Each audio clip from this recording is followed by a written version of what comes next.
I'm Gareth Kane and welcome to Ask Gareth. The idea here, as always, is very, very simple. You ask me questions about corporate social responsibility and sustainability, and I answer them. The clue is in the name.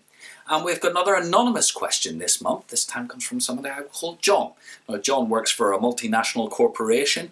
Not to give too much away, it has quite long, complex supply chains that fit into some quite awkward corners of the world, both geographically, politically, and from a sustainability point of view.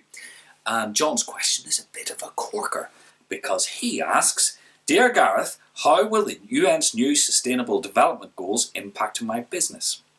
That's a simple question with a very, very complex answer, so much so for the first time I've got a clipboard of notes here to help me. If you're not familiar with the Sustainable Development Goals, they superseded the Millennium Development Goals. They were 8 goals set back at the turn of the millennium to be implemented by 2015. The Millennium Development Goals were aimed at mainly poverty alleviation and third world development issues. They came to an end in 2015, and the most reviews suggest it was a bit of a mixed bag in terms of success. So the Sustainable Development Goals, in comparison, apply to the whole world.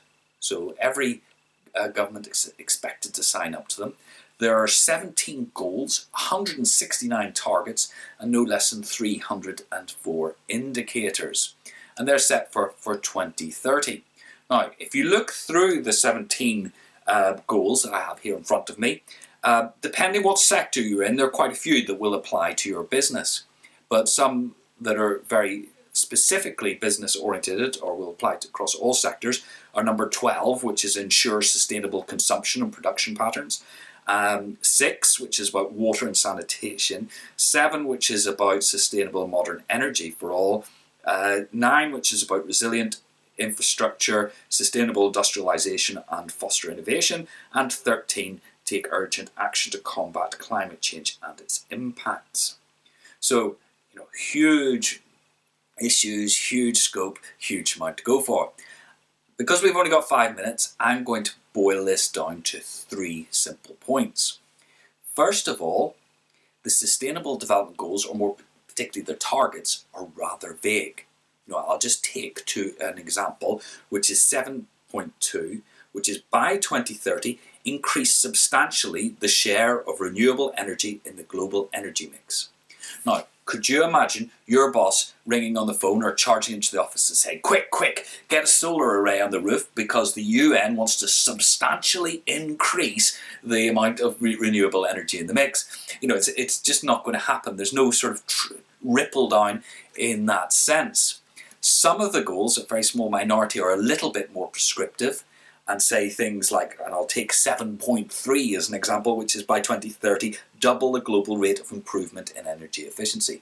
But again, how that trickles down to an individual business, it's a long way to trickle, shall we say. There's also nothing really radical in those goals or targets. There's nothing like shift to a circular economy or a zero carbon economy or zero carbon buildings or anything like that. They're all very well meaning, but to be honest, you can tell that hundreds of nations, hundreds of people negotiated these because they are rather bland. So that's point number 1. Point number 2 is that from a sustainable development point of view, they are very comprehensive in scope. And where I have found businesses interested in the SDGs, and I'm thinking of companies, big companies like Sky and Kellogg, they have mapped what they're doing in sustainability against the Sustainable Development Goals.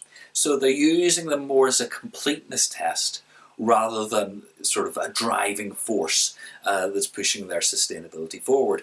And I suppose it's a little bit of backside covering that nobody's going to turn around to them in 10 or 15 years and say, well, there was a Sustainable Development Goal on clean water, so why haven't you done anything about that? So scope is quite broad.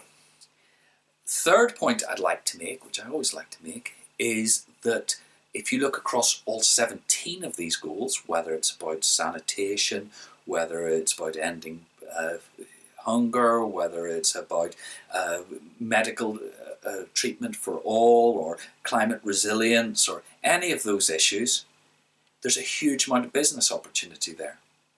And businesses who can deliver solutions and affordable solutions or breakthrough solutions in some of those areas could find themselves in a very nice position commercially if the development goals progress as we hope. So you can use them to scope out opportunities in the emerging economy as well.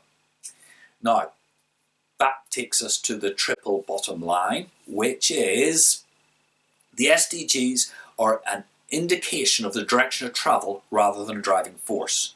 Use them to assess the scope of your sustainability strategy in terms of risk and opportunities. Okay, John, I hope that answers your question to some degree, as best we can do in 5 minutes. Everybody else, if you've got any of your own experiences, is your business using some of these SDGs as a driving force yet, even though they're the time of recording, they're only a couple of months old? Are you aware of the SDGs? Do you see a risk from the SDGs? Whatever experience you're having, please put them in the comments below the video. I will respond to every one. If you found this video useful, then please do like it and share it with all your networks of contacts, colleagues, social media, whatever else you want to do. And to make sure that you get every future edition of Ask Gareth, then please go to www.terrainpharma.co.uk and sign up to the Low Carbon Agenda. That's my monthly newsletter, which contains every future edition of Ask Gareth and a whole lot more besides. And remember, whether you're facilitating, incremental improvements to the environmental performance of your business, or working on some of these massive step changes that we need for sustainable development, you're making the world a better place, and you should be proud of that. Until next time, goodbye.